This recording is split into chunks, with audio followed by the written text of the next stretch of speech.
जहाँ पर मांस खाया जाता हो वहां पर जाकर के रहो। मांस खाते हैं आजकल के लोग। भगवान ने 56 प्रकार के भोजन बनाए परीक्षित महाराज, 56 प्रकार के भोजन बनाए भगवान ने, लेकिन आजकल लोग निर्दोष जीवों की हत्या करते हैं। इस जीवों में कब प्राण नहीं होते। अगर आपसे ये कही जाए कि अपनी एक उंगली काट करके दो तो तुम कागू दे दोगे?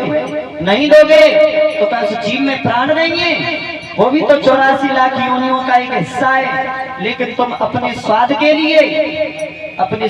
लिए किसी निर्दोष जीव की हत्या कर देते हो। लोग कहते हैं कि क्यों बिक रहे हैं, ये क्यों मछलियां और ये मुर्गा काय के लिए बिक रहे हैं? तो बिक तो तासीर रहे जब तुम्हारे जैसे राक्षस खाइबे वाले पैदा है गए। जब तुम्हारे जैसे अगर खाइबे वाले पैदा न होते तो ये कहीं कुछ चीज नहीं बिकती। बहुत बदलाव आ गया हमारे भारत देश में। तो अच्छी चीज खाओ जिनसे हमारा शरीर सही रहे। और जब हम किसी को जीवन दे नहीं सकते तो किसी से जीवन छीन भी नहीं सकते। जब हम किसी को जिंदा नहीं कर सकते हैं तो उसे मारने का भी अधिकार हमें नहीं है। तो चौथा स्थान बताया है कि मांस, जहाँ मांस खाया जाता हो वहां पर जाकर के रहो। और एक बात कहना चाह रहे थे महाराज परीक्षित, कहना तो कुछ और चाह रहे थे लेकिन उनके मुंह से निकल गया कि जाओ सोने में वास करो। सोने में, सोना मैया गोल्ड कहते सोना से। अब तो सोना बहुत महंगा चल रहा है। सोने में जाकर के वास करो। और वो सोना, महाराज परीक्षित एक मुकुट पहने हुए थे जो था सोने का। और वो मुकुट जो जरासंध थे, तो महाराज परीक्षित के कुनबा के थे भीम, और भीम जरासंध को मार के वह मुकुट लाए। तो वो मुकुट चोरी का हुआ महाराज। तो चोरी में भी कलयुग का वास होता है। तो उसी समय कलयुग उस मुकुट में समा गया था।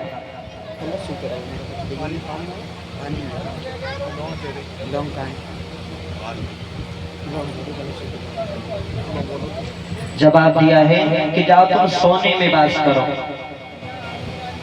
और जो धन बेईमानी का होता है, जो लोग बेईमानी कर करके धन को इकट्ठा कर लेते, वह भी कलयुग का वास होता है। बेईमानी का धन परीक्षित मारा 10 साल तक चलता है, केवल 10 साल तक बेईमानी का धन 10 साल तक बचता है, इसके अलावा आगे नहीं बचता है। तो मेरे भक्त श्रोताओं, जिस समय महाराज ने कहा है कि जाओ तुम स्थान पर वास करो, उसी समय कलयुग ने देर नहीं की, महाराज की मुकुट में समा गया। और जिस समय मुकुट में समाया, आगे बढ़ते चले गए महाराज परीक्षित।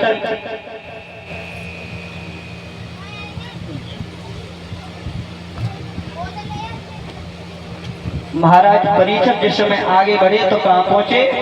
एक आश्रम पर पहुंचे जाकर के। और आश्रम पर एक साधु संत और अपनी तपस्या में लीन थे। और जिस समय महाराज परीक्षित ने साधु को देखा तो अपने मन में ये सोचा कि मैं कामी नहीं, मैं कुरूप नहीं, लेकिन इस साधु ने आंखें बंद क्यों कर ली? तो आज मेरे भक्त श्रोताओं, जवाब दिया है, आंखें बंद क्यों कर ली साधु ने? तभी परीक्षित महाराज ने एक झाड़ी में से सर्प उठाया और श्रृंगी ऋषि की, लोमस ऋषि की गर्दन में डाल दिया। और जिस समय गर्दन में सांप को लटका दिया, साधु का अपमान कर दिया। इधर परीक्षित महाराज अपने घर चले आए और इधर लोमस ऋषि के बेटा श्रृंगी ऋषि को मालूम पड़ा है कि एक राजा ने मेरे पिताजी का अपमान कर दिया। तो जवाब दिया ये राजा और बोले कि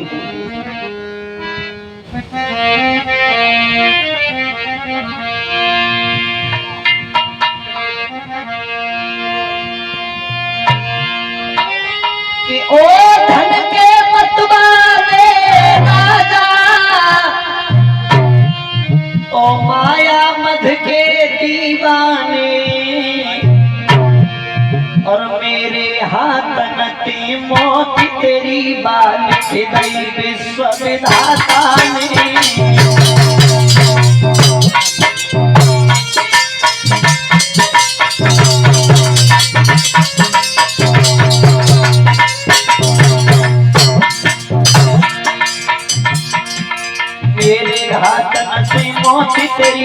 खिलाई विश्व विधाता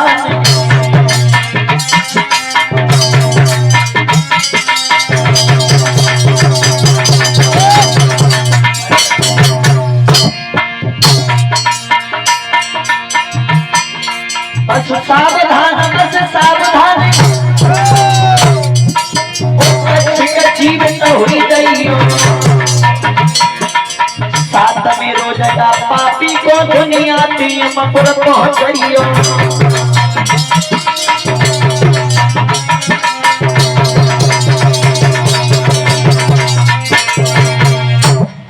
जवाब दिया है तक्षक से कहा है श्राप दे दिया है राजन परीक्षित तूने हमारे पिताजी का अपमान किया है तो यही तक्षक नाग 7वें दिन जीवित होकर के तुम्हें डस लेगा तो तुम्हारा देहांत हो जाएगा। मेरे भैया जिस समय ये कहा है परीक्षित महाराज को खबर मिली कि हमें 7 दिन का श्राप लग चुका है। परीक्षित महाराज को एक खबर मिली हमें 7 दिन का श्राप लग चुका है, अब हम क्या करें। लोमस ऋषि ने कहा है अपने बेटा से बेटा तुमने भोले भाले राजा को श्राप दे दिया, तुमने बहुत गलत किया। अरे उस राजा का उसमें कुछ कसूर नहीं था, कसूर किसका था जो उसके मस्तक पर जो सोने का मुकुट था उस मुकुट का कसूर था और उसके सिर पर कलयुग सवार हो गया था। तो मेरे भैया जिस समय अपमान कर दिया है ये कहा राजा परीक्षित बड़ी चिंता में हुए अब हम क्या करें।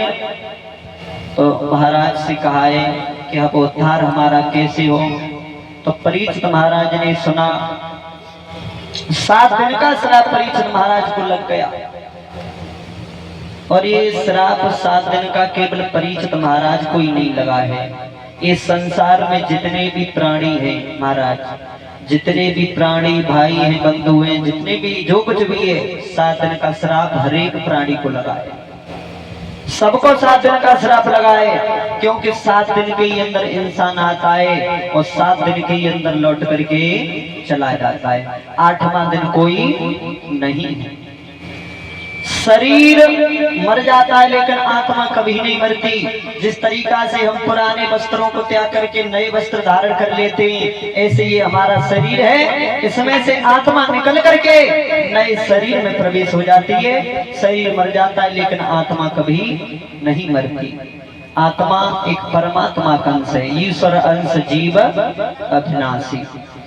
तो भैया 7 दिन के अंदर हमारा मरण है और 7 दिन के अंदर हमारा जन्म है। 7 दिन में ही चाहे पुण्य कर लियो और चाहे पाप कर लियो, चाहे काऊ की आत्मन को शांति पहुंचाए दो और चाहे काऊ की आत्मन को दुख पहुंचाए दे दो। 7 दिन के अंदर जो कुछ भी करना है केवल 7 दिन के अंदर, 8वां दिन कोई नहीं है। एक कवि कल्पना कर रहा है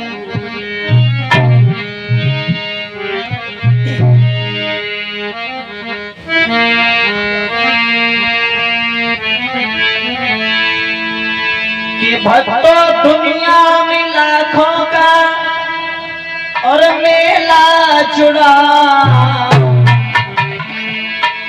और हंस जब जब उड़ा तब अकेला,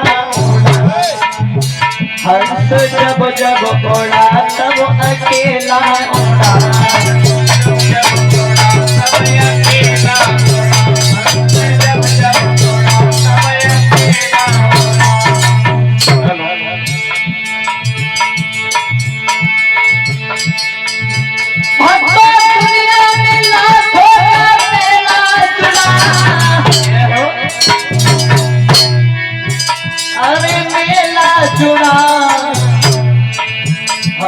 जब जब उड़ा तब अकेला उड़ा,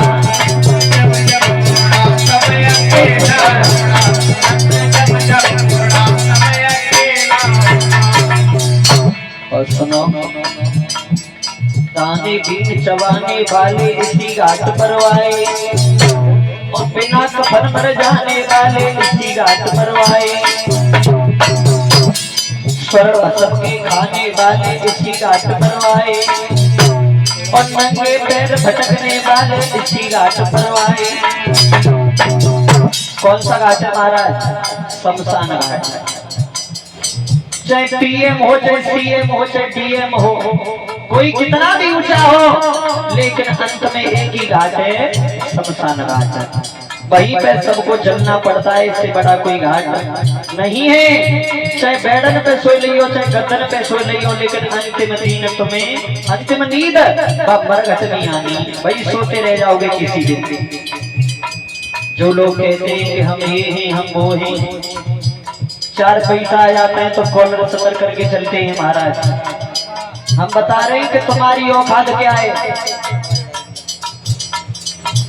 हम तुम्हारी औकात ये 25 रुपया का घड़ा आता है महाराज।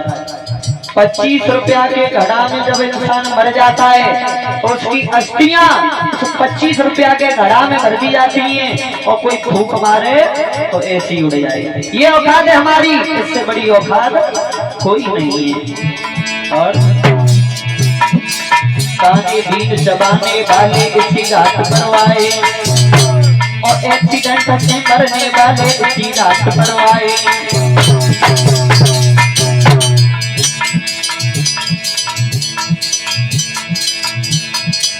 घर कुनबा के नाती बेटा इतना ही कर पाए, नाड़ी छूट गई तो केवल मरघट तक ले आए।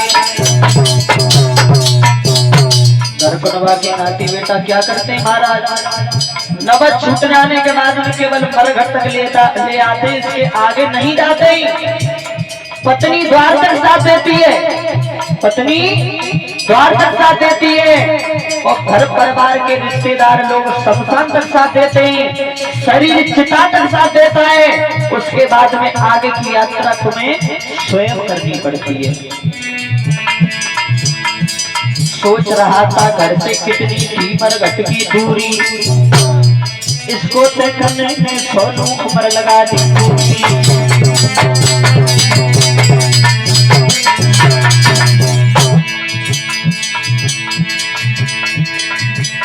ये साल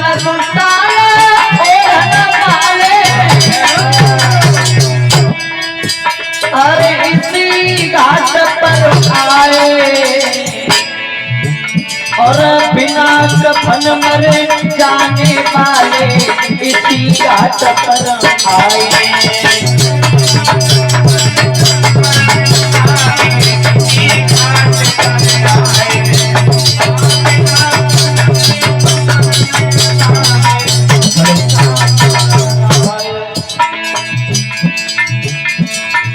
भक्त सोनू के संग में न ढेला छुड़ा,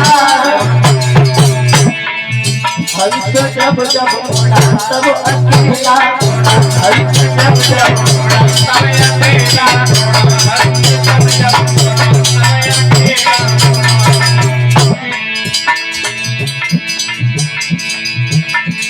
इसलिए कहना है भैया करके ओ भजन उमरिया में, माया के दीवाने भैया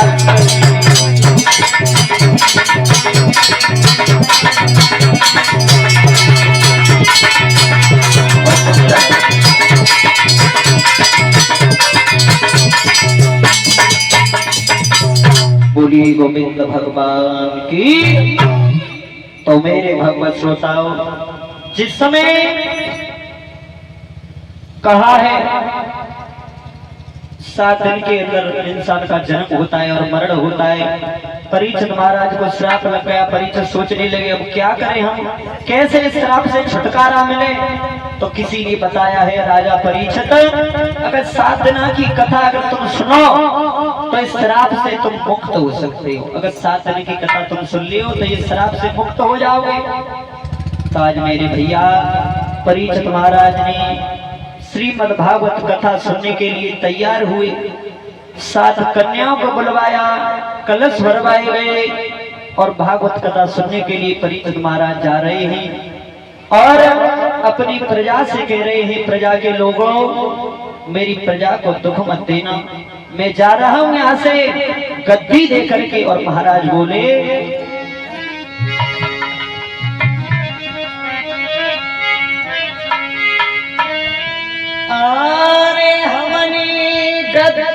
गई तुम्हारी भई सकल राजधानी और जनता कौन गई ये तो करे नहीं हो धर्म की हानि।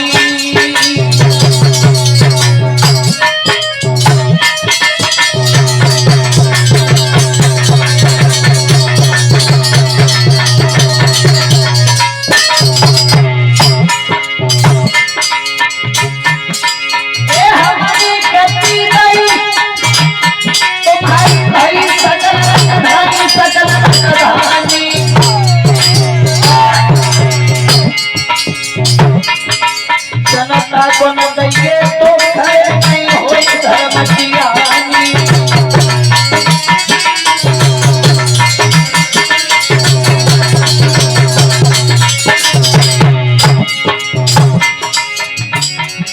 ये सदा काले स्वामी थोड़े अपने चाणक्य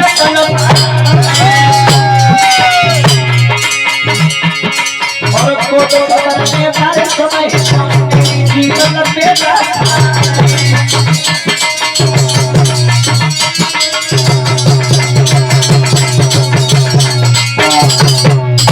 मेरे भक्त श्रोताओं, परीक्षित महाराज ने कहा है कि मेरी प्रजा के लोगों को कोई दुख मत देना। और आज परीक्षित महाराज यमुना मैया के किनारे और हरिहर क्षेत्र में पहुंच जाते हैं।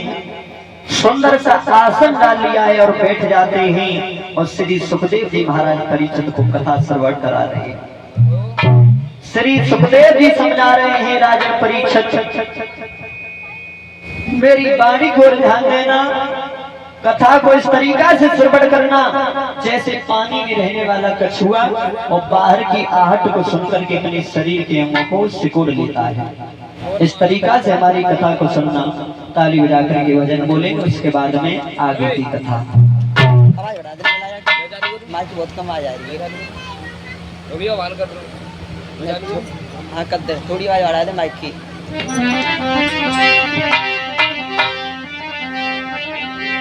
सभी भक्ति बोलेंगे।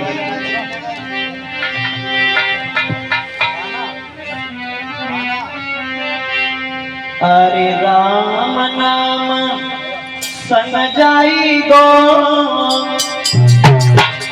और एक दिन चोला दगा दे जाई गो। राम नाम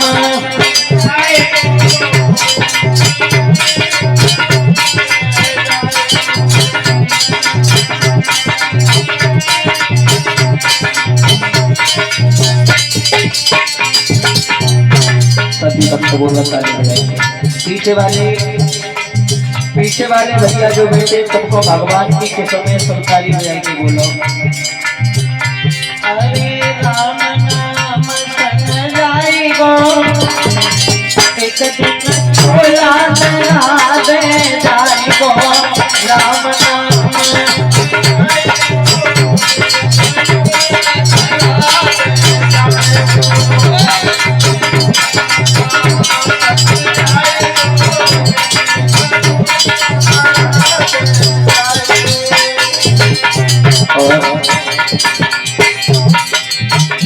अरे मुट्ठी बांध के आयो जगत में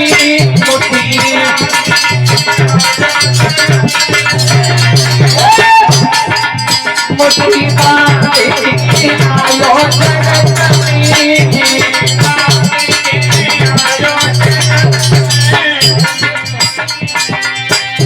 और हाथ पसारी जाए तो एक दिन चोला दगा दे जाए गो।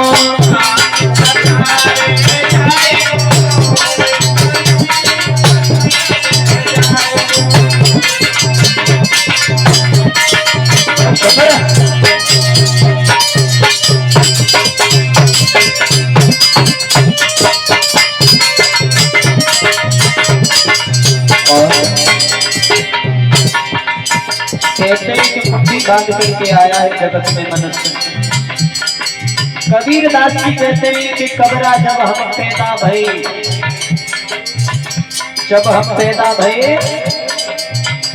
तो हम रोए और जगह से और ऐसी करनी करे चलो हम ऐसी जगह रोए। और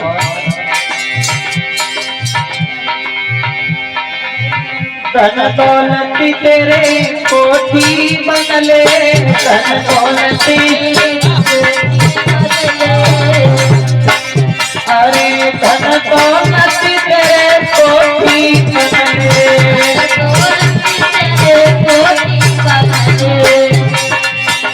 सब यहीं पड़ो जाइगो, एक दिन चोला पे जाइगो।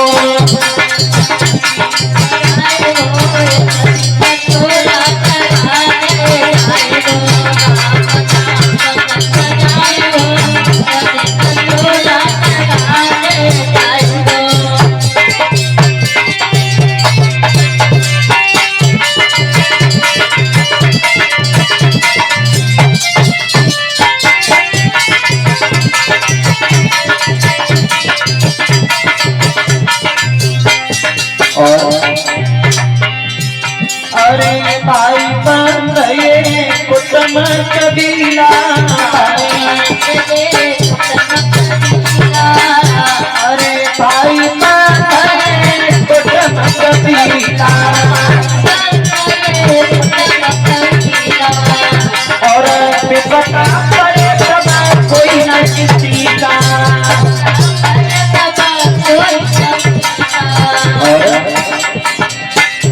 सबसे कतई जाइगो, एक दिन चोला जाइगो।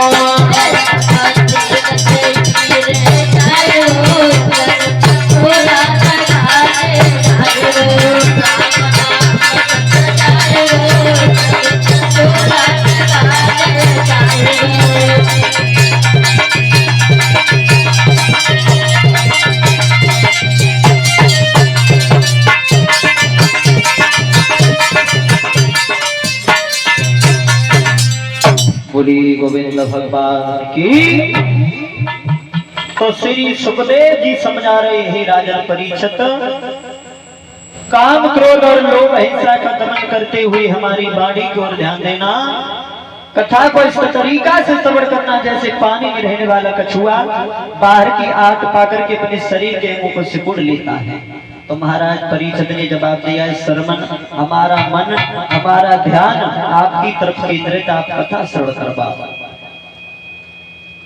तो आज श्री सुखदेव जी कथा श्रवण करवा रहे हैं। तो परीक्षित महाराज ने प्रश्न कर दिया है कि हम तुमसे सबसे पहले ये जानना चाहते हैं कि ये सब कुछ जो कुछ भी आंखों के सामने दिखाई दे रहा है ये क्या है, कैसे उत्पन्न हुआ, कैसे आया। तो जवाब दिया है श्री सुखदेव जी ने कि इस धरती पर कुछ नहीं था, सबसे पहले केवल जल ही जल था, जल, उसके आगे कुछ नहीं था। सबसे पहले ओम शब्द प्रकट हुआ था, ओम से अलग, अलग से निरंजन, निरंजन से निराकार, उससे एक ज्योतिष टूट करके समुद्र की गहरी खाई में चला गया, उससे उत्पन्न कौन हुआ। श्री सुखदेव जी बता रहे हैं, अरे चल कोई जीव जानी जलनी जनमो नयो, अरे चल कोई जीव जानी जलनी जनमो नयो, पीछे कठोर तो जलई में बात भयो।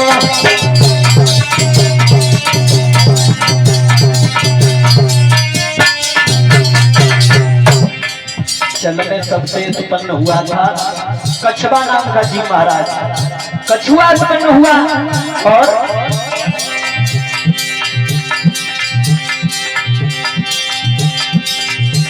अरे पूरा बदन में तुम्हें समझा जानो, और 1 अरब 70 करोड़ योजन है परमानता को, और इतना बड़ा रूप धरी लो कछुआ को, और कछुआ भगवान की।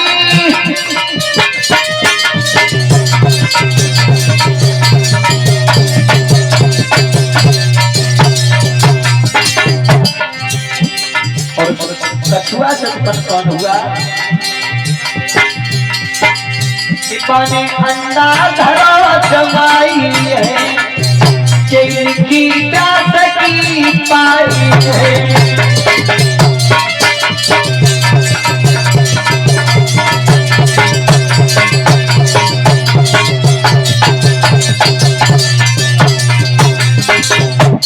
उस कछुआ से एक अंडा उत्पन्न हुआ है महाराज, अंडा। और उस अंडा की लंबाई और चौड़ाई श्री सुखदेव जी बता रहे हैं। अरे 9 योजन और 95 कोस में, और अंडे को परमान कियो, श्री सुखदेव बखान सौंपियो।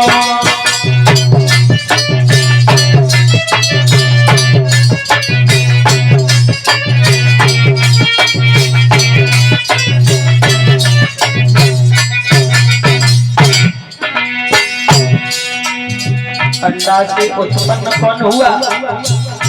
ध्यान रखना, उस अंडा से उत्पन्न कौन हुआ? श्री सुखदेव जी समझा रहे हैं। अरे पक्की फूटो अंडा, तासी बिछड़ू भगवान भय,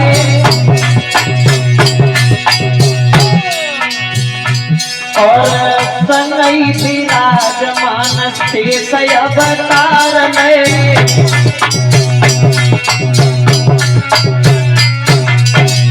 अंडे से जन्म हुआ था विष्णु भगवान का, और विष्णु भगवान के साथ में शेष भगवान का जन्म हुआ। और अरे संगई विराजमान शेष अवतार में, और उनके 1000 फन शीश चक्र नए नए।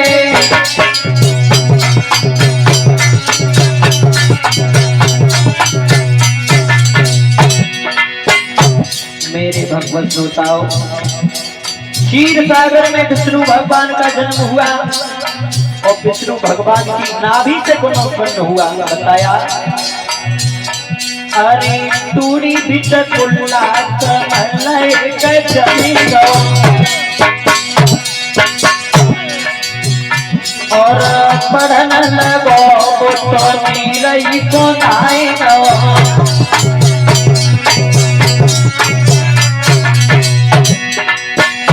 अरे पढ़न लगो तो नीरई को नाई गो, और कमल कली पे बैठे ब्रह्मा को जन्म भयो।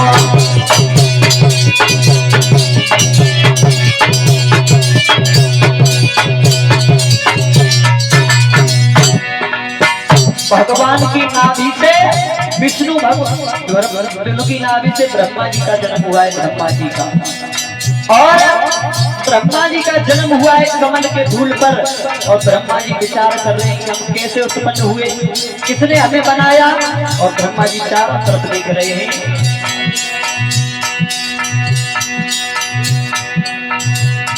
अरे कोई हम खाते आए, और कौन को ध्यान धरे, और कमल जी गए तो जा जलई में डूब मरे।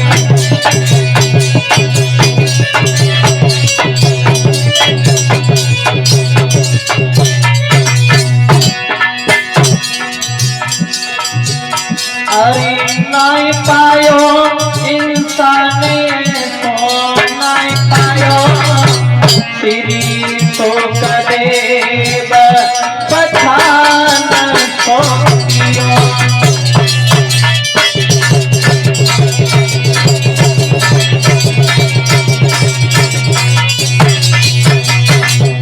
बोली गोविंद भगवान की। तो मेरे भगवत श्रोताओं, जिस समय अंडा से विष्णु भगवान का जन्म हुआ, और विष्णु भगवान की नाभि से ब्रह्मा जी का जन्म हुआ, और जिस समय ब्रह्मा जी का जन्म हुआ है, ब्रह्मा जी चारों तरफ देख रहे हैं कि हम कौन हैं और कहां से आए, हमारा कैसे क्या होगा। तो मेरे भगवत श्रोताओं, ब्रह्मा जी सोच रहे हैं कि अब हम क्या करें। तो आकाश से शब्द आया है कि ब्रह्मा हमने तुम्हें उत्पन्न किया है, तुम सृष्टि का निर्माण करो। तो आज ब्रह्मा जी सृष्टि का निर्माण कर रहे हैं और ये सृष्टि कैसे बनी बताने के लिए जा रहे हैं। ये धरती ये नीचे को ईंट पत्थरों से चुन करके नहीं आई है, बता रहे हैं कैसे बनी ये सृष्टि। अरे जैसी पड़े दूध पे भैया जारी,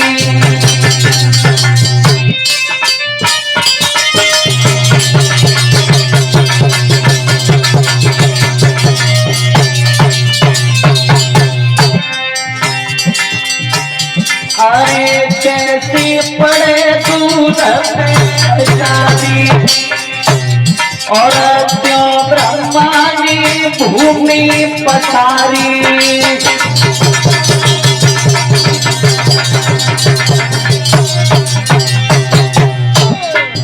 देखा होगा आप लोगों ने जिस तरीका से गर्म दूध के ऊपर जारी पड़ जाती है, उसी तरीका से ब्रह्मा जी ने पानी के ऊपर उस सृष्टि का निर्माण किया है। और आसान से सुनाया, अरे ब्रह्मा ध्यान करो ममयोरा, और आचार्य से लधरी देव चमोरा।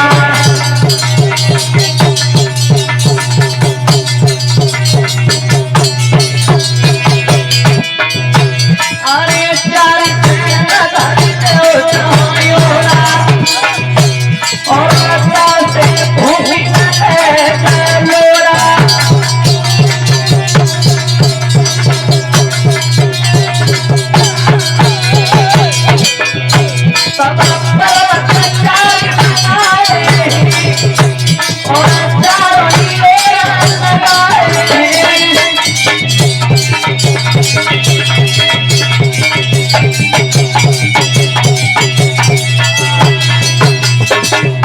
गोविंद भगवान की। तो ब्रह्मा जी ने जिस समय सृष्टि का निर्माण किया है, अब सोचने लगे सृष्टि पर रहेगा कौन, रहने के लिए भी मनुष्यों की जरूरत है। तो आज ब्रह्मा जी ने अपनी शक्ति से उत्पन्न किए हैं 10 पुत्र, और उन पुत्रों ने कहा है कि पिताजी कोई आदेश ये है बेटा, हमने तुम्हें उत्पन्न किया है, तुम सृष्टि का निर्माण करो। चारों महात्मा है करके चले गए, कहने लगे पिताजी हम मोह माया में नहीं पढ़ना चाहते हैं। उसके बाद में ब्रह्मा जी ने एक पुत्र को जन्म दिया जिनका नाम रखा गया रुद्र, और वो पुत्र पैदा होते ही रोने लगा। ब्रह्मा जी ने पूछा काहे को रो रहे हो बेटा? जवाब दिया है पिताजी हमारा नाम क्या है कि तुम्हारा नाम रुद्र है और तुम्हें आगे चल करके शिव जी के नाम से जाना जाएगा। पिताजी कोई आदेश ये है कि हमने तुम्हें उत्पन्न किया और तुम सृष्टि को निर्माण करो। तो भोले बाबा ने कही ब्रह्मा जी हम सृष्टि को निर्माण तो कर देंगे, लेकिन तुम्हें पसंद आ जाए तो रख लियो और ना तो हमसे मना कर दियो।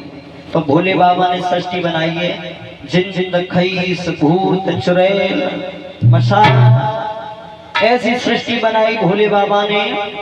इधर ब्रह्मा जी कह रहे लला जी कैसी सृष्टि बनाई, ये तो एक दूसरे को पकड़ने और खाए लेते हैं, आगे चले के सृष्टि कितने दिनों तक चलेगी, तो ऐसे ही पकड़ के खाए जाएंगे। तो जवाब दिया सृष्टि तुम्हारी हमें पसंद नहीं आई, तुम अपनी सृष्टि ले जाओ। तो भोले बाबा अपने परिवार को लेकर के कैलाश पर्वत पर चले जाते हैं। इधर धीरे धीरे समय व्यतीत होता चला गया, आगे चल करके ब्रह्मा जी का शरीर बीच में से चटका तो उत्पन्न कौन हुआ? उसके बाद में ब्रह्मा जी ने एक बेटी को जन्म और दिया जिसका नाम रखा गया सरस्वती। अपनी बेटी के साथ में ब्रह्मा जी ने गलत व्यवहार किया तो उसने श्राप दे दिया और बोली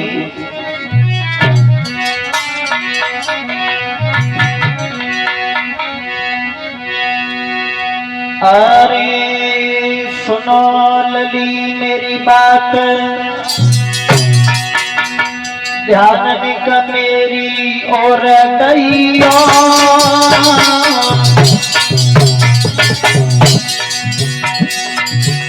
कोई रोए का सताई दान रति को दे दैयो लोहे का सताई दान रति को दे दैयो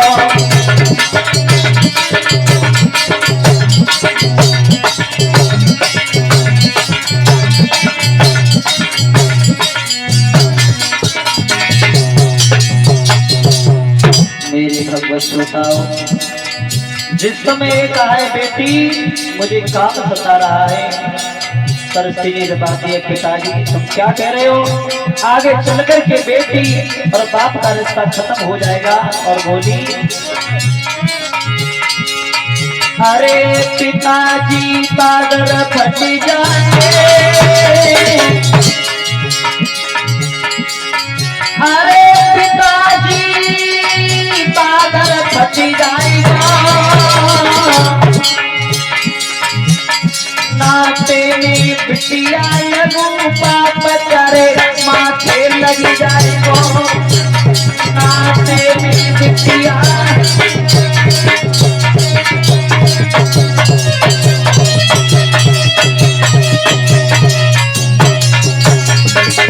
मेरे भगवत श्रोताओं, जिस समय ये कहा है इतना कहने के बाद में सरस्वती कहां से चली गई और एक समुद्र में कूद गई जाकर के और कह दिया पिताजी मैं जा रही हूँ, मैं तुम्हें श्राप दे करके जा रही हूँ कि अगले जन्म में जब मैं आऊंगी तो मैं श्राप के रूप में निकलूंगी। श्राप बारुड़ी श्राप के रूप में निकलूंगी और जो भी तुम्हारी बनाई हुई सृष्टि का पान करेगा, जो भी उस शराब को पिएगा तो उनकी बल और बुद्धि दोनों किनारा कर जाएगा। ये श्राप लगा हुआ है सरस्वती का महाराज कि जो भी शराब पिएगा, ये सरस्वती कौन है, यही श्राप है। श्राप बन करके आई थी जब समुद्र मंथन हुआ था तो ये श्राप के रूप में निकली थी। और आजकल भी लोग जो शराब पीते हैं उनकी बल और बुद्धि दोनों किनारा कर जाती है, उनमें सोचने की और समझने की कोई क्षमता नहीं रहती है।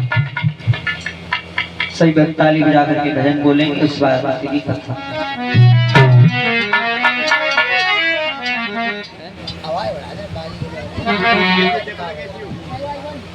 बाजी की आवाज बड़ा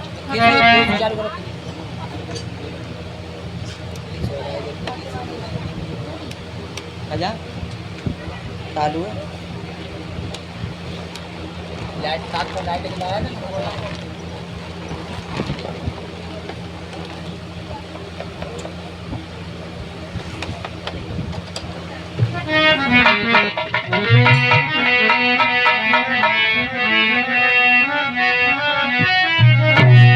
सभी भक्त बोले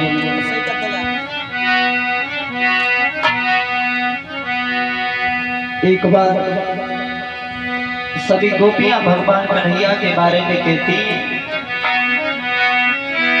कि अरे ऐसे श्याम निर्मोही वृंदावन और छोड़ी गई वह नारी वृंदावन, छोड़ी गई